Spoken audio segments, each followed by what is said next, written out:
So I chase the bucks, your friends looking like you changing up. Remember back when I would chase the bus, niggas is racing for short durations, running from their sins. When I was just a kid, running from my pen, people is talking, I Tony Hawk them, I swear to ground.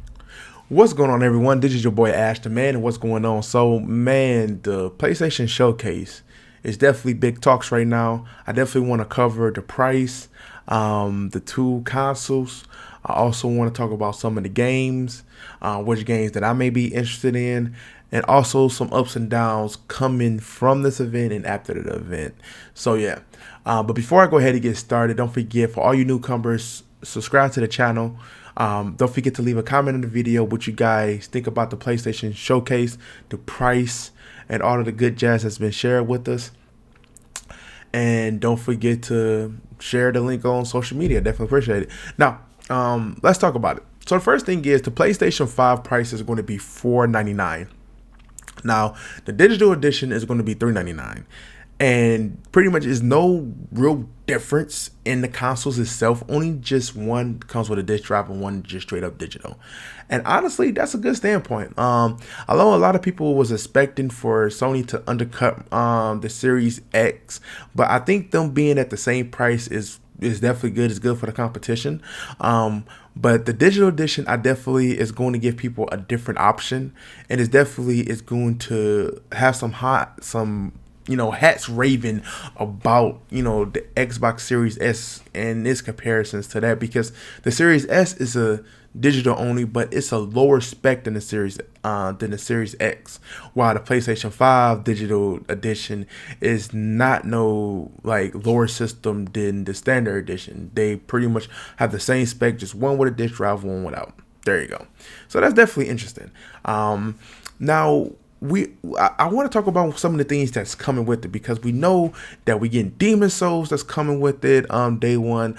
The Spider-Man Miles Morales, we got the whole the Crazy Card game, and we getting a Little Big Planet game that's coming out also. So we have four titles for it. So honestly, that's good. And honestly, if you ask me, Spider-Man and Demon Souls alone is great titles to start off a PS5 with, especially Demon Souls.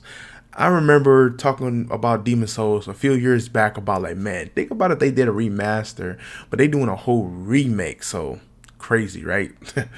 Man. But honestly, I think one of the good selling points of this also is that the PlayStation Plus is doing a certain catalog, so that when you purchase the console and you actually have PlayStation Plus, you're going to get a certain amount of free games, which includes God of War, Persona 5, and some of the AAA titles of third parties. But I just know three offhand is God of War, Persona 5, and Uncharted 4, which between on three games, you will have an awesome experience. So if you have not played not one of them and you plan on picking the PS5 up, get ready to enjoy yourself. Definitely is a great idea. Now, in this, they was able to showcase, Ratchet and Clank. We got hints of a new God of War that's being developed.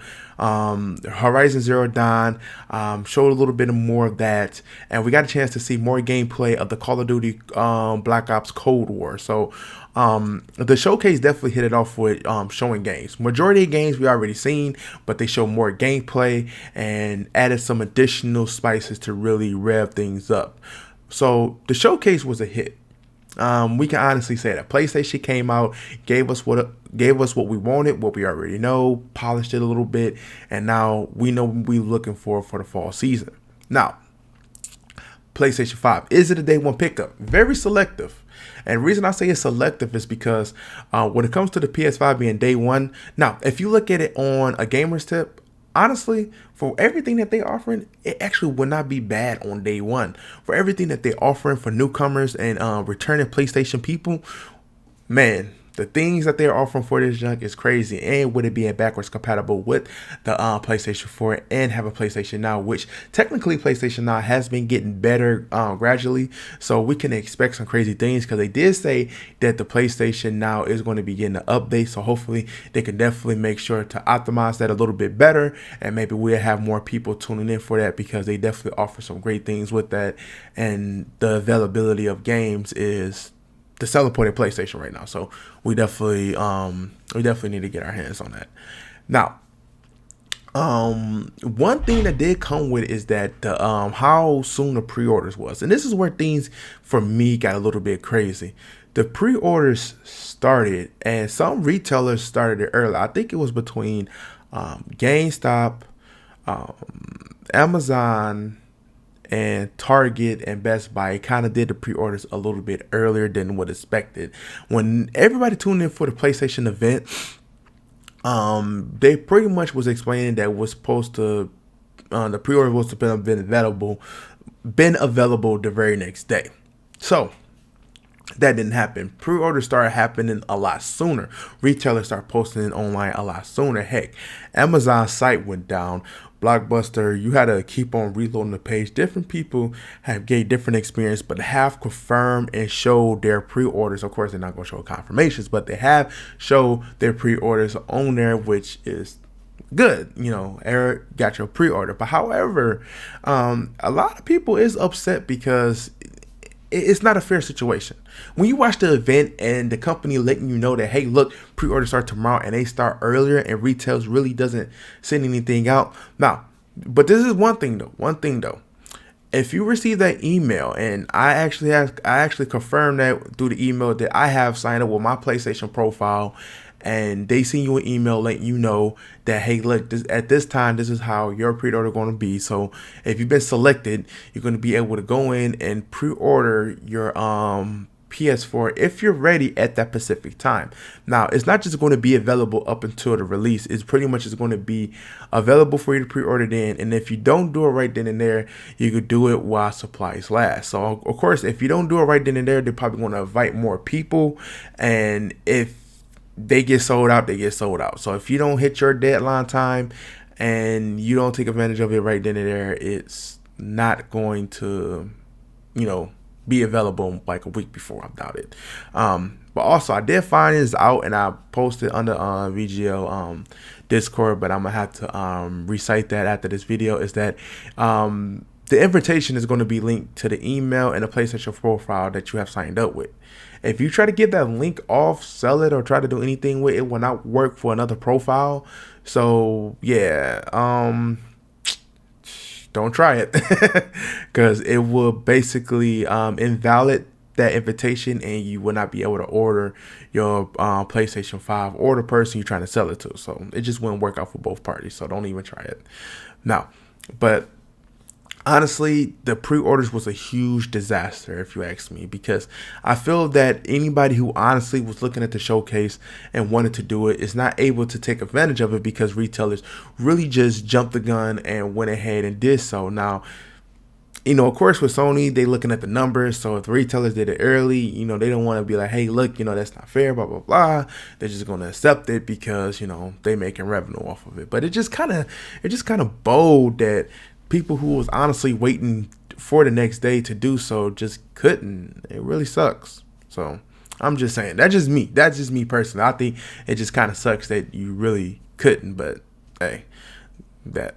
So overall, what do I take on this? Honestly, it's kind of a dicey situation when it comes to like thinking about this, because now it's the whole narrative of these games still being made for previous gen. Now, I do understand. Then just listen to me. I do understand. Some people may wait it out maybe a month. Some may even wait out a year or two before they buy a new console.